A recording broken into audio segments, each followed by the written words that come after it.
സായിരാം. ഓം ശ്രീ സായിരാം. ഭഗവാന്റെ പാതാരവിന്ദങ്ങളിൽ സാഷ്ടാംഗം നമസ്കരിച്ചുകൊണ്ട് എല്ലാവർക്കും അന്തഃശൗര്യജ്ഞത്തിന്റെ 266 ഭാഗത്തിലേക്ക് സ്വാഗതം. ഇന്ന് നമുക്ക് വേണ്ടി ഹോസ്റ്റ് ചെയ്യുന്നത് ശിവപ്രസാദ് PS കാസർഗോഡ്. നമുക്ക് വേണ്ടി പിന്നെ കോർഡിനേറ്റ് ചെയ്യുന്നത് ജയകുമാരി അമ്മ കാസർഗോഡ്. ഗീത പിന്നെ കൃഷ്ണ വരാത്തതുകൊണ്ട് ഞാൻ വായിക്കാൻ പോവാണ്. ഭഗവാന്റെ വാണി, മറ്റുള്ളവരെ സന്തോഷിപ്പിക്കുക.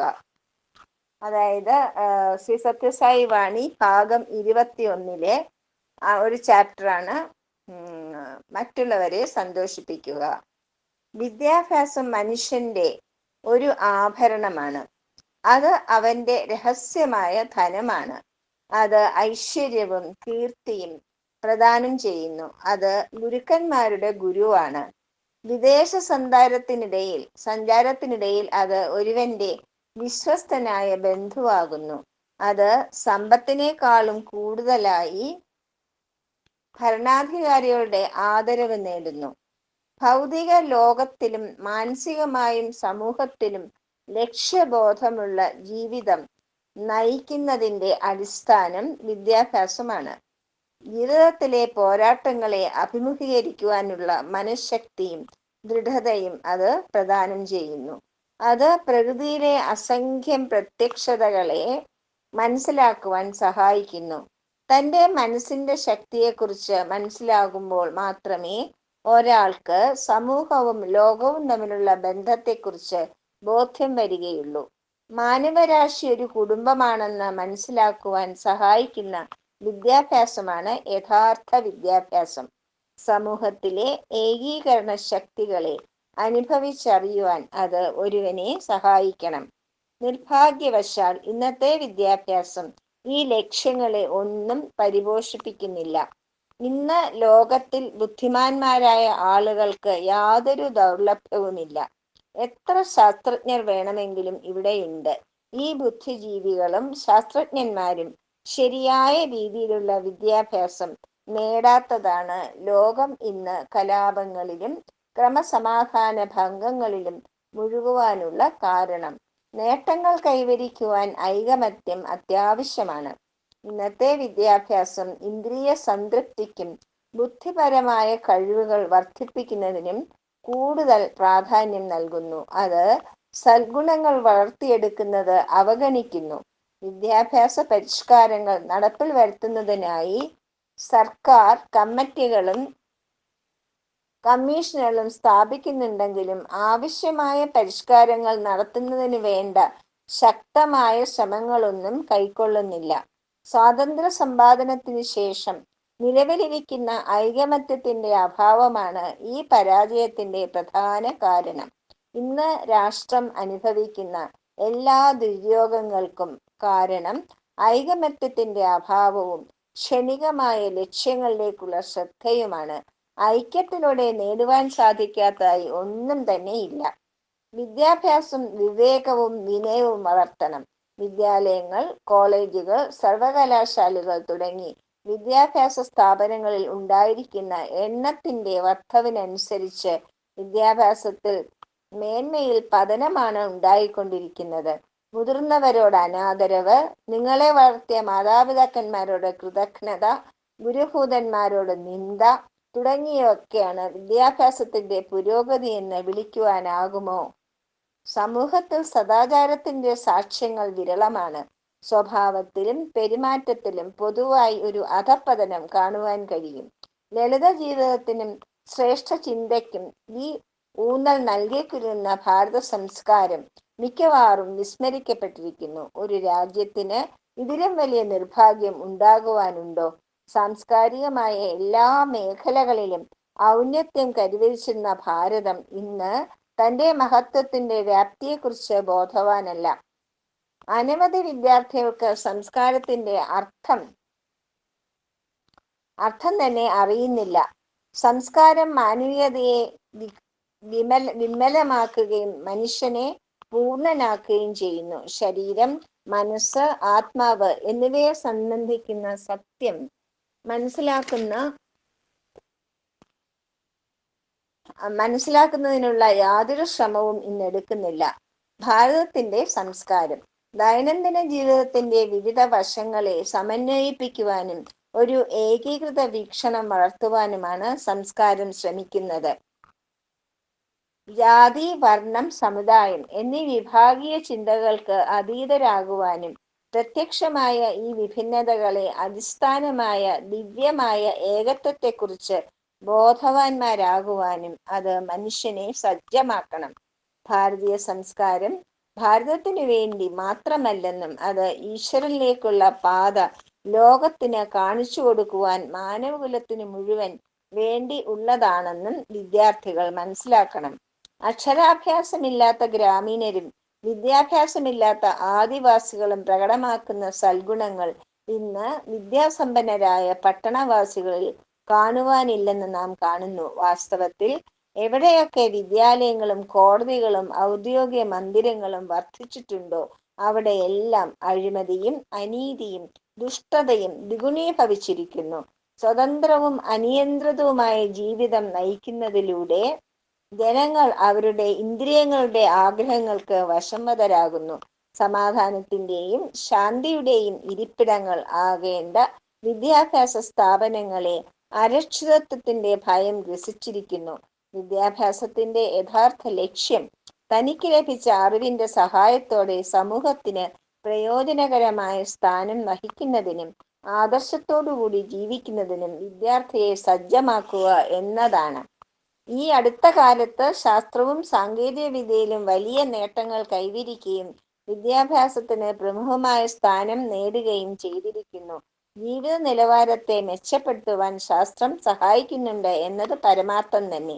പക്ഷെ അത് ചെയ്യുന്ന ദോഷങ്ങൾ പ്രയോജനങ്ങളെക്കാളും ഏറെയാണ്. മനുഷ്യന് മനസ്സമാധാനവും സുരക്ഷതാ ബോധവും നഷ്ടമായിരിക്കുന്നു. വീഡിയോ, റേഡിയോ, ടെലിവിഷൻ, സിനിമ, ആകാശ സഞ്ചാരം അത്യപൂർവമായി വളർന്നിരിക്കുന്നു. പക്ഷേ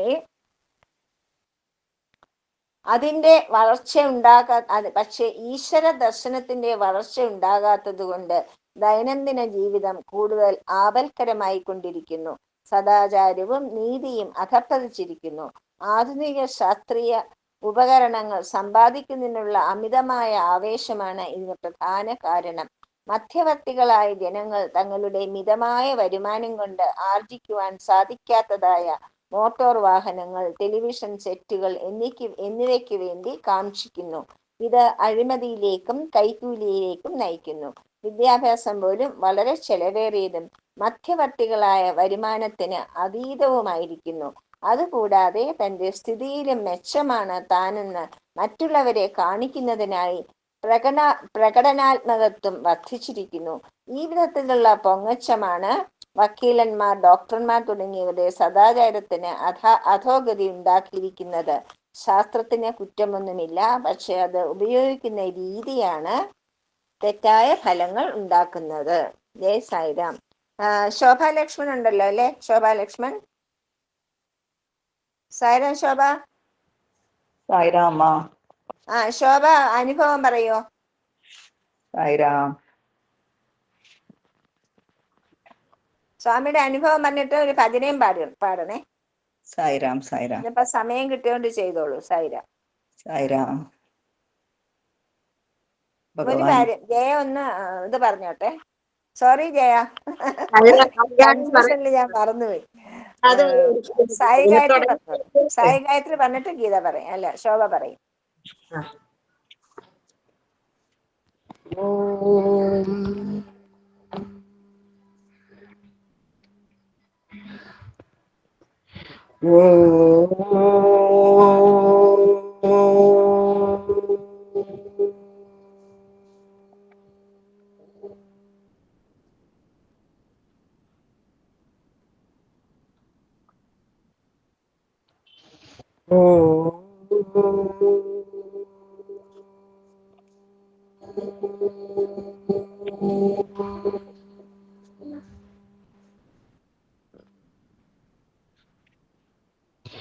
ഓം സായീശ്വരായ വിദ്മഹേ സത്യദേവായ ധീമഹി തന്നെ സർവ പ്രചോദയാത്.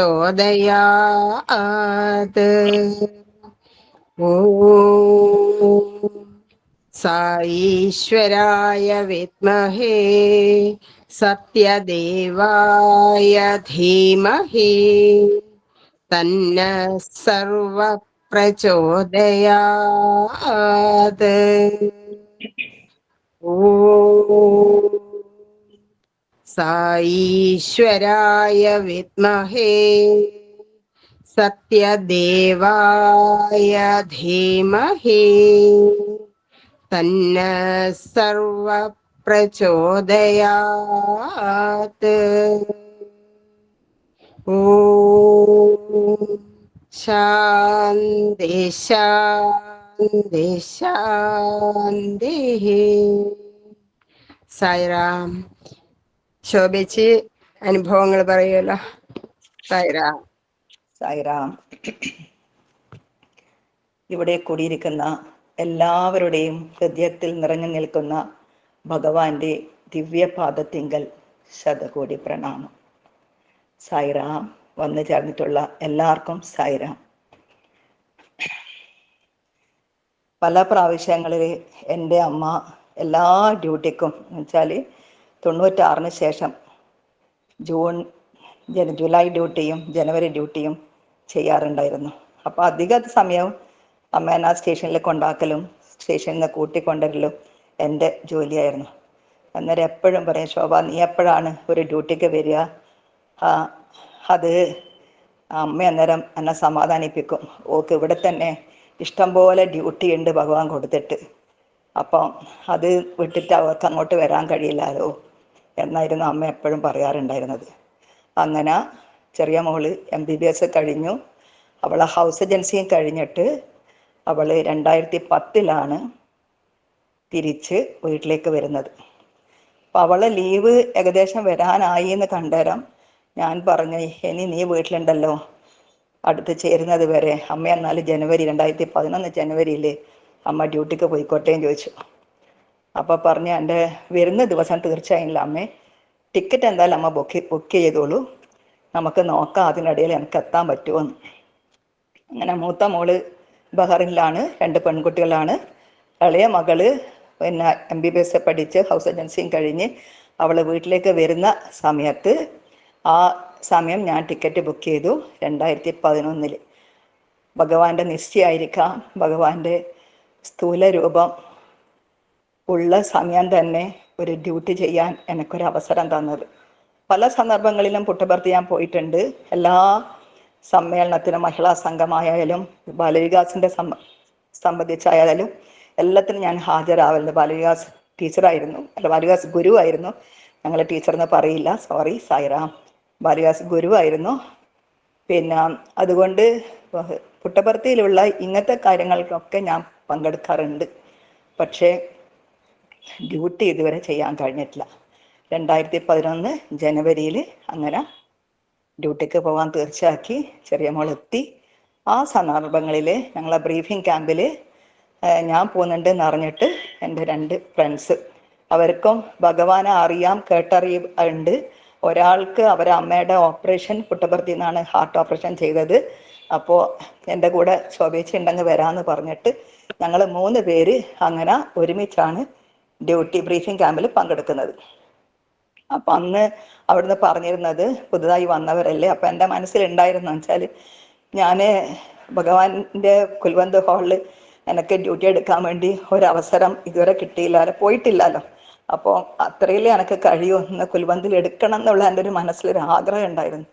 പക്ഷേ അവർ ആദ്യം പറഞ്ഞു എന്താ പറയുക ക്യാൻറ്റീനിലാണ്. ഓക്കെ, ഞങ്ങൾ പോകുന്നത് ഡ്യൂട്ടി സർവീസ് ചെയ്യാനാണല്ലോ പോകുന്നത്, അപ്പോൾ എവിടെയായാലും സാരില്ല. ഞാൻ ഒറ്റ റിക്വസ്റ്റ് മാത്രം വെച്ചു, ഈ 3 പേരെ ഒരുമിച്ചിടണം, ഞാനും എൻ്റെ 2 കൂട്ടാളികളും ഒരുമിച്ചിടണം, അത് മാത്രമേ പറഞ്ഞിട്ടുള്ളൂ. അങ്ങനെ അവിടെ എത്തി, പുട്ടപർത്തി എത്തി. അവിടെ നമ്മൾ ഇങ്ങനെ ഡ്യൂട്ടി ഡിവൈഡ് ചെയ്യുന്ന സമയത്ത് ഞങ്ങൾ കേരള ലീഡേഴ്സ് പറഞ്ഞു, ഒരു കാര്യം ചെയ്യൂ, നമ്മൾ ഇവിടെ കൊണ്ടുപോയി ഇട്ടു, ഇവിടെ യൂണിവേഴ്സിറ്റിയിൽ കൊണ്ടുപോയി ഇട്ടു. യൂണിവേഴ്സിറ്റിയിൽ 8 പേര് കാസർഗോഡ് ഡിസ്ട്രിക്റ്റിലുള്ള ആൾക്കാരുണ്ടായിരുന്നു. അപ്പോൾ 2 പേരാണ് വേണ്ടത്. അപ്പം ഞങ്ങൾ 3 പേരുണ്ടല്ലോ, ആ നോക്കാം 10 ലേഡീസാണ് അവിടെ വേണ്ടതെന്ന് പറഞ്ഞു. അത് അപ്പോൾ പറഞ്ഞ് നോക്കട്ടെ എന്ന് പറഞ്ഞ് ഗംഗേച്ചി അവിടുന്ന് പോയി. പിന്നെ കുറച്ച് കഴിഞ്ഞിട്ടാണ് പെട്ടെന്ന് വരുന്ന, അയ്യോ എൻ്റെ ഒക്കെ ഒരു അബദ്ധം പറ്റിപ്പോയി, ഗ്രാമസേവ തുടങ്ങിയിട്ടുണ്ടായിരുന്നു. 1ാമത്തെ ബാച്ച് സൗത്ത് കേരളയായിരുന്നു, 2nd ബാച്ച് നോർത്ത് കേരളയായിരുന്നു. അപ്പോൾ അതിൽ ആൾക്കാരെ വേണമെന്ന് പറഞ്ഞിട്ട് ഞങ്ങളെ 3 പേരും ഗ്രാമസേവയിൽ ഇട്ടു. അതൊരു സർവീസ് തന്നെയായിരുന്നു ഗ്രാമസേവ. 1ാമത് ഭഗവാന്റെ ഡ്യൂട്ടിക്ക് പോകുന്നതാണ് ഗ്രാമസേവ. 7 മണിക്ക് ഈശ്വരാമ്പ ക്യാൻറ്റീനിലേക്ക് എത്തണം. അപ്പോൾ അവിടുന്ന് പിന്നെ എന്താ പറയുക, സോമാട്ടൻ്റെ ഒരു 20 മിനിറ്റ് സത്സംഗം, കുറച്ച് ഭജന ഒക്കെ പാടേണ്ട അവസരം അവിടുന്ന് ഉണ്ടായിരുന്നു. അത് കഴിഞ്ഞ് കറക്റ്റ് 8 മണിക്ക് 3 ടാറ്റാൻ്റെ പിന്നെ എന്താ പറയുക വാഹനത്തിലാണ് ഞങ്ങൾ പോകുന്നത്. ഒരു വാഹനത്തിൽ ലേഡീസും മറ്റേ വാഹനത്തിൽ ജെൻസും, പിന്നത്തെ ഒരു വാഹനത്തിൽ ഫുഡും, ഗ്രാമസേവയിലേക്ക് പോകുന്ന ഫുഡും കളക്ട് ചെയ്താണ് ഞങ്ങൾ പോകുന്നുണ്ടായിരുന്നത്. ഓരോരോ സ്ഥലത്ത് എത്തുമ്പം ഞങ്ങളാണ് അവരെ ഭഗവാൻ എന്നുള്ള രീതിയിലായിരുന്നു അവർ ഞങ്ങളെ സ്വീകരിച്ചുകൊണ്ടിരുന്നത്. പുട്ടപർത്തിന്ന് എത്രയോ മിനിമം എന്ന് വെച്ചാൽ എനിക്ക് തോന്നുന്നു ഒരു സ്ഥലം 7 കിലോമീറ്ററിൻ്റെ അടുത്തായിരുന്നു. ബാക്കിയൊക്കെ 10-15 ഡിസ്റ്റൻസിൽ കിലോമീറ്റർ വ്യത്യാസത്തിലാണ് പോയിട്ടുള്ളത്. ഒരു LP സ്കൂളിൽ പോയാലും അവിടെ ഭയങ്കര ദയനീയമായിരുന്നു. എന്താ വെച്ചാൽ നമ്മൾ ഇന്ന് ഇത്രയും ഭംഗിയായിട്ട് പുട്ടപർത്തിയിൽ പോകുമ്പോൾ നമുക്കറിയാം വസ്ത്രം നമ്മൾ എത്ര സൂക്ഷിച്ചിട്ടാണ് ഞങ്ങൾ ധരിച്ചിട്ട് പോവുക. പക്ഷെ അവിടെ ആ LP സ്കൂളിലെ കുട്ടികളെ കണ്ടിട്ട് വളരെ ദയനീയമായിരുന്നു. അണ്ടർവെയർ വരെ ധരിക്കാത്ത ഒരു സ്ഥാപനത്തിലാണ് ഞങ്ങൾക്ക് അന്ന് സർവീസ് ഉണ്ടായത്. അങ്ങനെ ഓരോരോ സ്ഥലത്തും നമ്മൾ നടന്ന് നമ്മളെ സ്വീകരിച്ച് ഒരു എന്താ പറയുക ചെറിയൊരു നഗരസങ്കീർത്തനം മാതിരി നമ്മൾ ചെയ്തു. എന്നിട്ട് അവിടുന്ന് നമ്മളെ സ്വീകരിച്ച് അവർ കൊണ്ടുപോയി ഗ്രാമസേവയിൽ ഭഗവാനെ പിന്നെ ഇരുത്തിയിട്ടുള്ള ചെയറിൻ്റെ അടുക്ക അവിടെ വെച്ചു, ഫുഡ് കൊണ്ട്. അപ്പം ഇങ്ങനെ ആദ്യത്തെ ദിവസം തന്നെ അവിടെ ഒരു കേണൽ എന്നാണ് എൻ്റെ ഒരു ഓർമ്മ, 2011-ലാണല്ലോ. അപ്പോൾ അവർ ഇങ്ങനെ ഞങ്ങളെ ഡ്യൂട്ടി ഡിവൈഡ് ചെയ്യുന്നുണ്ടായിരുന്നു. അപ്പോൾ ലേഡീസിൻ്റെ ഭാഗത്ത് ഒരാൾ തല എണ്ണാനും ഒരാൾ എങ്ങനെ ഞങ്ങൾ സെർവ് ചെയ്യുന്നത് നോക്കാനും അതിൻ്റെ രീതിയിൽ ഉണ്ടായിരുന്നു. അപ്പം ആ ഇതിൽ പിന്നെ ഒരു ജ്യോത്സ്ന ടീച്ചർ എന്ന് പറഞ്ഞാൽ അവരെ ഒരു തല കൗണ്ട് ചെയ്യാനും മറ്റേ ഡ്യൂട്ടി എന്നെക്കും ഈ കണൽ സാർ പിന്നെ ഷെയർ ചെയ്ത് തന്നു. അപ്പം അത് പിന്നെ എന്താ പറയേണ്ടത്, അത് പിന്നെ എനിക്ക് മാറ്റി കൊടുക്കേണ്ടി വന്നു. ആ കാര്യം ഞാൻ ഇപ്പോൾ പറയുന്നില്ല. അങ്ങനെ ഒരു ഇതായി. പക്ഷേ ഈ വ്യക്തി ഈ കണൽ സാർ എന്ന് പറഞ്ഞാൽ അവർ വളരെ മൈന്യൂട്ട് പോയിന്റ് വരെ അവർ ശ്രദ്ധിക്കുന്നുണ്ടായിരുന്നു. അപ്പം നമ്മൾ പോയത് അവിടെ സർവീസ് ചെയ്യാനുള്ള ഭാവത്തിൽ അവർ സ്വീകരിക്കുന്നത് ഭഗവാന് തുല്യമായിട്ട് നമ്മളെ സ്വീകരിക്കുന്ന ആ ഒരു സന്ദർഭങ്ങളിൽ നമ്മൾ എന്താ പറയേണ്ടത്, ഇത്രയും ആത്മാർത്ഥമായി ആ 8 ദിവസവും ഞങ്ങൾ സർവീസ് ചെയ്തു. പക്ഷേ അതിൻ്റെ ഇടയിൽ ഒരു സംഭവം ഉണ്ടായെന്ന് വെച്ചാൽ, സർവീസ് ചെയ്തു ആദ്യത്തെ ദിവസം ഞങ്ങൾ മടങ്ങി വന്നേരം കാണാം ഇതുപോലെ തന്നെ 3-3:30 വരിക. ഞങ്ങൾ വലിയ പാത്രങ്ങളൊക്കെ ജെൻസ് കഴുകും, ബാക്കിയൊക്കെ ലേഡീസ് കഴുകി വെയിലിനെ കുമ്പിടുത്തി വലിയ കൊട്ടയിൽ കുമ്പിടുത്തി വെച്ച് അങ്ങനെ അത് എല്ലാ ഡ്യൂട്ടിയും ഞങ്ങൾ കംപ്ലീറ്റ് ചെയ്തിട്ടാണ് ഞങ്ങൾ പിന്നെ അവിടുന്ന് വിടുക. അപ്പോൾ ഗംഗേച്ചി ഓടി വന്നിട്ട് പറഞ്ഞു, അയ്യോ വീൽചെയറിൻ്റെ ഡ്യൂട്ടി ഞാൻ ഇടാൻ വിട്ടുപോയി, ആരെങ്കിലും വരാൻ തയ്യാറുണ്ടോ എന്ന് ചോദിച്ചു. അപ്പം ഞാൻ പറഞ്ഞു, എനിക്കത്രയേ ഗംഗേച്ചി ഡ്യൂട്ടിക്ക് വരാൻ കഴിയും, ഞാൻ തയ്യാറാണ്. എന്നാൽ ഒരു കാര്യം ചെയ്യും, ശോഭേൻ്റെ കൂടെ ഒരാളെയും കൂട്ടിയിട്ട് ശോഭ വരി എന്ന് പറഞ്ഞു. അങ്ങനെ അവിടത്തേക്ക് പോയി പറഞ്ഞാൽ അവിടെ ഒരു സരോജയ്ക്കാണ്. പക്ഷേ ഒരു എന്താ പറയുക, സ്നേഹത്തോടെ ആണെങ്കിലും എങ്ങനെ സംസാര രീതിയിലാണെങ്കിലും അവരെ കീഴിൽ എടുക്കാനുള്ള ആർക്കൊരു വിഷമം ഉണ്ടെന്നാണ് ഞാൻ മനസ്സിലാക്കിയത്. പക്ഷേ ഞങ്ങൾ എടുക്കാൻ തയ്യാറായി. ഡെയിലി എൻ്റെ കൂടെ ഓരോരാളെ ഞങ്ങൾ വിട്ടുകൊണ്ടിരുന്നു. നമ്മൾ ഈ ഗ്രൂപ്പിലുള്ള ഗ്രാമസേവക്ക് പോയിട്ടുള്ള ഓരോരാളെയും ഇതിൽ കൂട്ടിയിട്ട് പോയി. ഒരു ദിവസം ഭഗവാൻ ഞങ്ങൾ അവിടെ സർവീസ് ചെയ്ത് എനിക്ക് തോന്നുന്നു 4-ാമത്തെ ദിവസമോ 5-ാമത്തെ ദിവസമോ ആണ് ഈ ഗ്രാമസേവ കഴിഞ്ഞിട്ട് ഞങ്ങൾ വീൽചെയർ ഡ്യൂട്ടി എടുക്കുന്ന ദിവസം. അതിന് തലേന്ന് ഒരു സംഭവം ഉണ്ടായി. സംഭവം എന്ന് വെച്ചാൽ നമ്മളെ രത്നാരൻ സാർക്ക് ഒരു ആക്സിഡൻ്റ് ആയിട്ട് സ്വാമി അന്ന് ദർശനത്തിന് വന്നിട്ടുണ്ടായിരുന്നില്ല. അപ്പൊ ദർശനത്തിന് വരാണ്ട് നിന്നതെന്ന് വെച്ചാൽ അവർ വെസ്റ്റ് 4-ലാണ് തോന്നുന്നു എൻ്റെ ഒരു ഓർമ്മ. അവിടുത്തെ അവരെ റൂമിലേക്ക് സ്വാമി അങ്ങോട്ട് പോയത് കൊണ്ട് അവിടെയൊക്കെ എന്താ പറയേണ്ടത്, ബ്ലോക്ക് ആയതുകൊണ്ട്, വാഹനങ്ങളെ ബ്ലോക്കും ആൾക്കാരെ ബ്ലോക്കും ആയതുകൊണ്ട് വീൽ ചെയറിലെ ഡ്യൂട്ടിയിലുള്ള ആൾക്കാരെ അധിക പേരെയും വാഹനങ്ങൾ വന്ന് കൂട്ടിക്കൊണ്ടാറുണ്ട്. അപ്പൊ അന്ന് എന്ത് സംഭവിച്ചു വെച്ചാൽ, ഈ വാഹനങ്ങൾക്ക് മുറിച്ചു വരാൻ പറ്റാത്തത് കൊണ്ട് ഡോക്ടർ ശാന്തമേന, ശാന്തമ്മ എന്ന് പറഞ്ഞാല് സ്വാമിന്റെ ഫാമിലി ഡോക്ടറാണ്, ഞങ്ങൾക്ക് അവരെ വീട് വരെ കൊണ്ടാക്കേണ്ടി വന്നു. ഞങ്ങൾ രണ്ടുപേര്, ഞാനും കണ്ണൂരിലുള്ള ബിന്ദു ആയിരുന്നു. ഞങ്ങൾ അവിടത്തേക്ക് ഉറയും കൂട്ടി പോകുമ്പോൾ ശരിക്കും വെച്ചാൽ അവര് ഒരു ഹെൽത്തി ഡോക്ടറാണ്. അപ്പോൾ പിന്നെ എന്താ പറയുക, കാലിന് ചെറിയ വിഷമമുള്ളത് കൊണ്ടാണ് ഒരു വീൽ ചെയറിൽ ഉണ്ടായത്. അവരെയും കൂട്ടി ഞങ്ങൾ അവരുടെ വീട്, അവരുടെ ഫ്ലാറ്റിൽ എത്തുമ്പോഴത്തേക്ക് സരോജക്ക ഞങ്ങളെ മുന്നിലുണ്ട്, അവരുടെ നേരെ ബാക്കിലാണ്. ഞങ്ങൾക്ക് അറിയില്ലല്ലോ വഴി. അപ്പൊ അവരെ ബാക്കിലാണ് ഞങ്ങളിത് വീൽ ചെയർ കൊണ്ട് പോകുന്നുണ്ടായിരുന്നത്. അപ്പൊ അവരെ റൂമിലെത്തി അവർക്ക് ഞങ്ങൾ ചെയ്ത ആ സർവീസിന് അവർക്ക് എന്ത് പറഞ്ഞിട്ടും എന്താക്കിയിട്ടും മതിയാവുന്നില്ല. അങ്ങനെ പറയുന്ന നാളെ എല്ലാവരെയും കൂട്ടിയിട്ട് വരുമോ, അങ്ങനെ ആ ഒരു സ്നേഹം പങ്കിടാൻ ഒരു ഭാഗ്യം കിട്ടി. അതിൻ്റെ പിറ്റത്തെ ദിവസമാണ് സ്വാമി ദർശനം കഴിഞ്ഞ്, നമുക്കറിയാലോ ആരതി ഒഴിയുന്ന സമയത്ത് സ്വാമി മെല്ലന വീൽ ചെയറിന് തിരിച്ച് സ്വാമിൻ്റെ വസതിയിലേക്ക്, റെസിഡൻസിലേക്ക് സ്വാമി മെല്ലന പോകും. അപ്പൊ ആ ഇതില് ലേഡീസിന്റെ ഭാഗത്തുനിന്ന് സ്വാമി മെല്ലനെ ഇറങ്ങി വന്നിട്ട് ആ ആംഗിളിൽ നിന്ന് റൈറ്റിലേക്ക് തിരിയേണ്ട സ്വാമി ലെഫ്റ്റിലേക്ക് തിരിഞ്ഞെന്ന് പറഞ്ഞാൽ, ഇപ്പം നിങ്ങളോട് പറയുമ്പോൾ വരെ അത് അനുഭവിച്ച ഒരു അനുഭൂതി എൻ്റെ ശരീരത്തിൽ മുഴുവൻ രോമം എടുത്തു പിടിക്കുകയാണ്. സ്വാമി തിരിച്ച് ലെഫ്റ്റിലേക്ക് വന്നു. ഞാനും ബിന്ദു അവിടെയുണ്ട്. ഓൾവേസ് അവിടെ എല്ലാ ദിവസവും ഡ്യൂട്ടി ചെയ്യുന്ന തലശ്ശേരി 2 ആൾക്കാരുണ്ടായിരുന്നു. ഞങ്ങൾ 4 പേരായിരുന്നു അവിടെ ഉണ്ടായിരുന്നത്. ഈ 4 പേരിൽ ആരാണോ ഭഗവാന് ഇഷ്ടപ്പെട്ട ആളായിരുന്നതെന്ന് അറിയില്ല, ആരോ പ്രാർത്ഥനയാണോ ഭഗവാൻ കേട്ടതെന്ന് അറിയില്ല. ഭഗവാൻ തിരിഞ്ഞു ഒരു 4 അടിയോളം മുന്നോട്ട് വന്നു. എന്നുവെച്ചാൽ ചുരുങ്ങിയത് ഒരു 5 അടി വ്യത്യാസത്തിൽ സ്വാമി തിരിച്ചു വന്നു. സ്വാമിക്ക് വയ്യായിരുന്നു. സ്വാമി മെല്ലനെ വലത്തെ കൈ ഉയർത്തി ഭഗവാൻ വളരെ നല്ല ഒരു മുഖഭാവത്തോടെ ഞങ്ങൾക്കൊരു ബ്ലെസ്സിങ് തന്നു. ആ ബ്ലെസ്സിങ് ഈ 4 പേർക്കും എന്നാ പറയേണ്ടത്, ഒരു സ്വർഗം കിട്ടിയ ഒരു അനുഭൂതിയായിരുന്നു. അത് കഴിഞ്ഞ് സ്വാമി തിരിച്ച് സ്വാമിയുടെ റെസിഡൻസിലേക്ക് അങ്ങ് പോയി കഴിഞ്ഞു. ഞങ്ങള് ഒരു സെക്കൻഡ് നമുക്ക് സ്വാമി തിരിഞ്ഞ് ഞാൻ പിന്നെ നിൽക്കാൻ പറ്റില്ല. ചില വീൽ ചെയർ വൈകുന്നേരം ഒരു 10-36 വീൽ ചെയറോളം വരും. അപ്പൊ ആ വീൽ ചെയർ വരുന്നതില്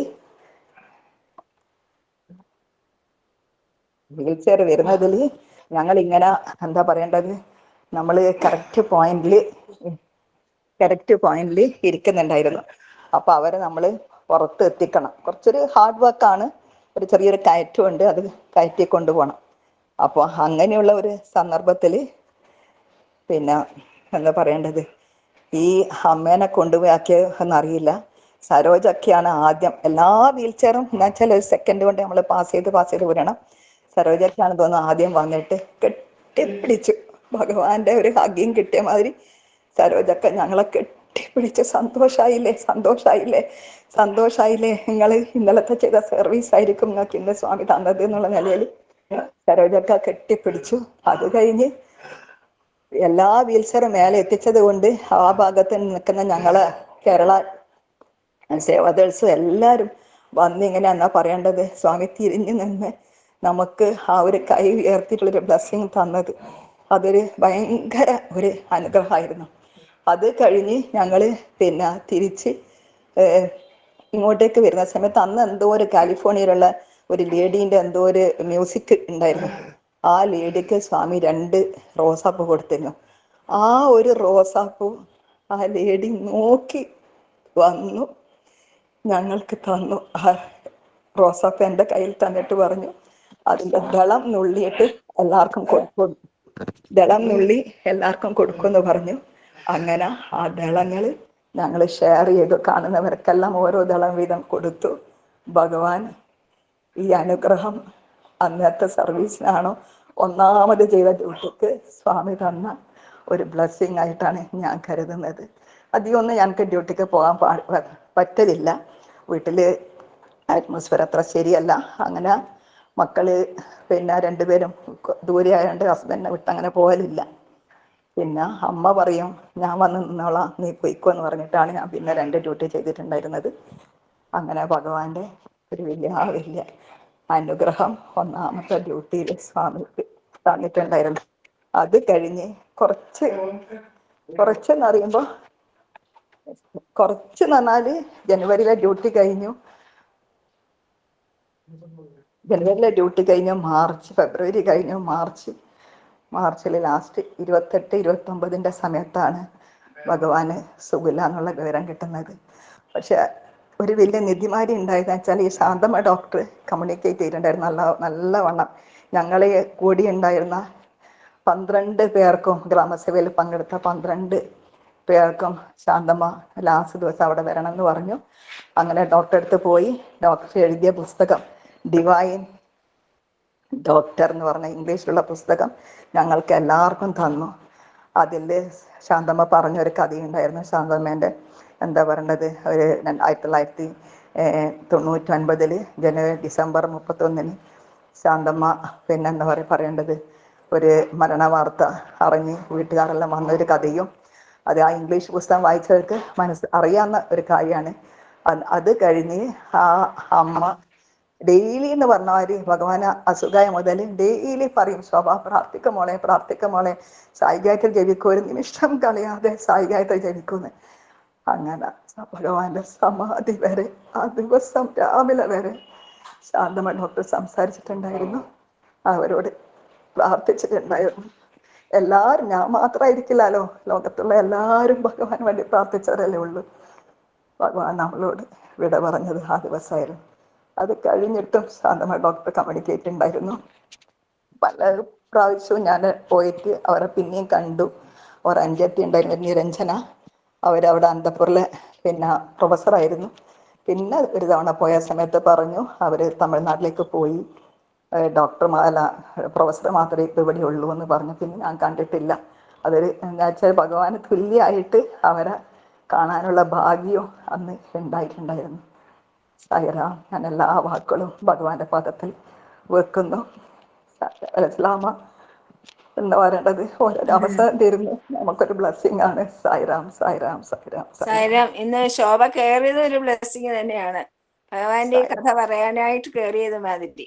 ഗീത കൃഷ്ണാലയം വരാത്തത് കൊണ്ടും സായിരാം.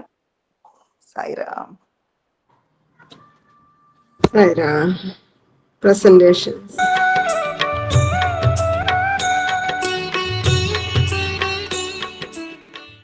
దైవత్వం అనేటువంటిది సకల భూతములందు కూడాను ఉంటుండటం చేతనే దాసి అపరంజి రామచిలుకను పెంచి రామా రామా రామా అనేటువంటి ప్రేమ మాటలు నేర్పినప్పుడు ఆ రామచిలుక కూడాను రామా రామా రామా అని స్మరించినట్టుగా త్యాగరాజు వర్ణిస్తూ వచ్చాడు. Tyagaraja has described that as God, Rama, exists in every living being, be it in a parrot or any other living being. If you take for example a parrot, if you give the name Rama, Rama, it also goes on repeating Rama, Rama. Rama exists everywhere. One has to enjoy this. బ్రహ్మవిత్ బ్రహ్మైవ భవతి. బ్రహ్మతత్వమును గుర్తించినటువంటి వాడు బ్రహ్మనే తానవుతాడు. The one who realizes the principle of Brahman becomes Brahman himself.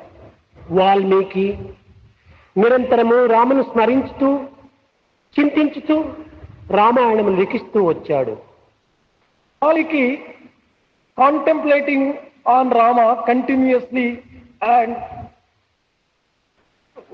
over a period of time he wrote Ramayana. కనుకనే వాల్మీకి యొక్క ముఖ తేజస్సు అనేటువంటిది రామ ప్రతిబింబంగా దర్శిస్తూ వచ్చారు ఆశ్రమవాసులు. The dwellers of the ashrama, the residents of the ashrama, experienced the splendor and the radiance which is found in the face of Rama on the face of Valmiki as he was continuously contemplating. మనసున ఎట్టి పవిత్రమును చింతించునో వాని ముఖమున అట్టి ప్రకటతము కావిస్తూ ఉంటాది అంతర్శక్తి. Whatever splendorous sacred thoughts a man thinks in his own mind, they are reflected on his face. Reflection of the inner being, మానవుని యొక్క ముఖము. Man's face may be truly described as a reflection of the inner being. కనుకనే రామచింతన చేత రమింప చేసుకున్నటువంటి యొక్క దివ్య తేజస్సుతో కూడినటువంటి వాడు Valmiki. That is why Valmiki may be described as a person who was shining with the splendor of Rama as he was continuously contemplating and thinking of Rama. Sai Ram. ശോഭ ശോഭ എന്ന് പാടും. Sai Ram. ജഗദാശ്രയ Shri video on ചെയ്യാൻ പറ്റില്ലേ? ജഗദാശ്രയ വീഡിയോ ഓൺ ചെയ്യും.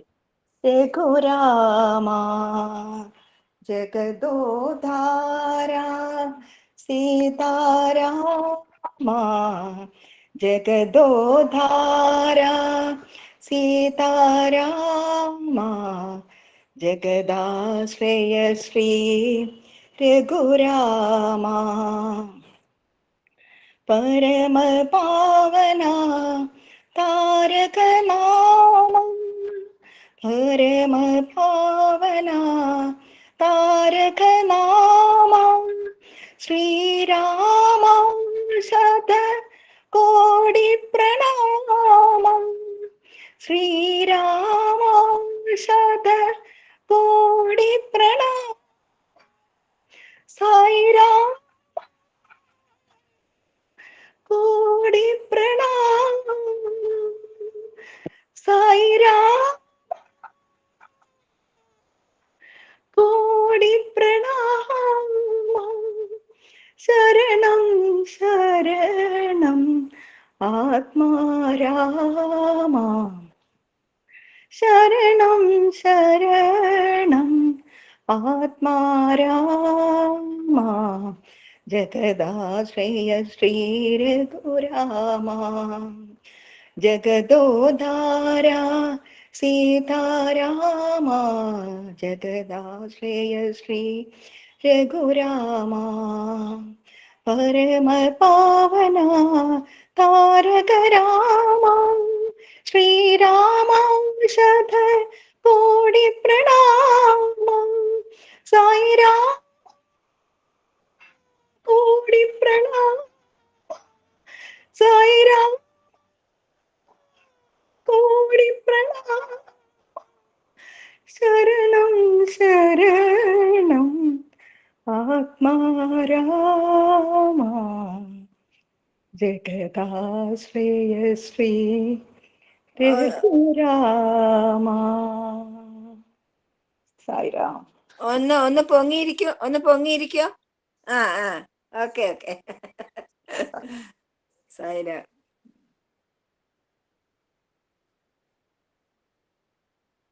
സായിരാം. ഉപമ സായി ഉപമ. സായി ഉപമ പറയാം. മനുഷ്യ ജീവിതം അന്നത്തിൽ നിന്നും ആനന്ദത്തിലേക്കുള്ള ഒരു യാത്രയാണ്. നമുക്ക് എന്തുകൊണ്ടാണ് ഈ ആനന്ദം നേടുവാൻ വിഘ്നങ്ങൾ ഉണ്ടാകുന്നത് എന്ന് സ്വാമി പറഞ്ഞു തരുന്നു. ആനന്ദം ഈ പ്രപഞ്ചത്തിലും മനുഷ്യന്റെ ഉള്ളിലും വ്യാപിച്ചിരിക്കുന്നു. പക്ഷേ പാലിൽ വെണ്ണ എന്നതുപോലെ ഓരോ തുള്ളിയിലും വെണ്ണ നിറഞ്ഞിരിക്കുന്നുവെങ്കിലും പാല് ഉറച്ച് തൈരാക്കി കടഞ്ഞെടുത്താൽ മാത്രമേ വെണ്ണ ലഭിക്കുകയുള്ളൂ. അതുപോലെ ശരിയായ സാധനകൾ അനുഷ്ഠിച്ചാൽ മാത്രമേ ഈ ആന്തരികമായ ആനന്ദം അനുഭവിക്കുവാൻ സാധിക്കൂ. ഇന്ന് മനുഷ്യൻ അന്നമയ പ്രാണമയ തത്വങ്ങളെ കുറിച്ച് മാത്രമാണ് ബോധവാനായിരിക്കുന്നത്. മനോമയ തത്വത്തിൽ വികസനത്തിൽ പോലും മനുഷ്യൻ എത്തിയിട്ടില്ല. ശരീരം അന്നമയത്തെയും പ്രവൃത്തിയും ചലനവും പ്രാണമയത്തെയും പ്രതിനിധീകരിക്കുന്നു. മൂന്നാമതൊരു മനോമയ തത്വം മനസ്സിനെയാണ് സൂചിപ്പിക്കുന്നത്. നാലാമത്തേത് വിജ്ഞാനമയ തത്വം. അതിനപ്പുറത്താണ് ആനന്ദമയ തത്വമുള്ളത്. ഈ മഹത്തായ ജീവിതയാത്രയിൽ മനുഷ്യൻ 2 സ്റ്റേഷനുകളെ കടന്നിട്ടുള്ളൂ. അയാൾക്ക് അതിനപ്പുറത്തേക്ക് പോകേണ്ടതുണ്ട്.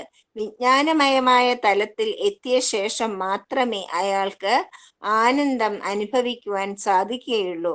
പക്ഷേ മനുഷ്യൻ ഭൗതിക തലത്തിലെ നശ്വരമായ സന്തോഷങ്ങൾക്ക് പിന്നാലെ പായുന്നത് കൊണ്ട് അയാൾക്ക് തൻ്റെ ഉള്ളിൽ സഹജമായി കുടികൊള്ളുന്ന ശാശ്വതമായ ആനന്ദം അനുഭവിക്കുവാൻ സാധിക്കുന്നില്ല.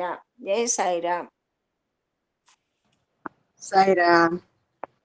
അങ്ങനെ ഇന്ന് നമ്മുടെ ആലപ്പുഴയിൽ നിന്നുള്ള ഗീത കൃഷ്ണാലയം എത്താൻ പറ്റിയില്ലെങ്കിലും അമ്മയുടെ വാണി വായനയും ശോഭേച്ചിയുടെ അനുഭവവും അതായിരുന്നു സ്വാമിയുടെ തീരുമാനം ഇന്ന് എല്ലാവർക്കും കേൾക്കാൻ വേണ്ടി. വളരെ നല്ലതായി, ഭംഗിയായി കഴിഞ്ഞു പരിപാടി. ഇനി നമുക്ക് ശാന്തി മന്ത്രം. സമസ്തലോക സുഖിനോ ഭവന്തു, സമസ്തലോക സുഖിനോ ഭവന്തു, സമസ്തലോക സുഖിനോ ഭവന്തു. ഓം ശാന്തി ശാന്തി ശാന്തി.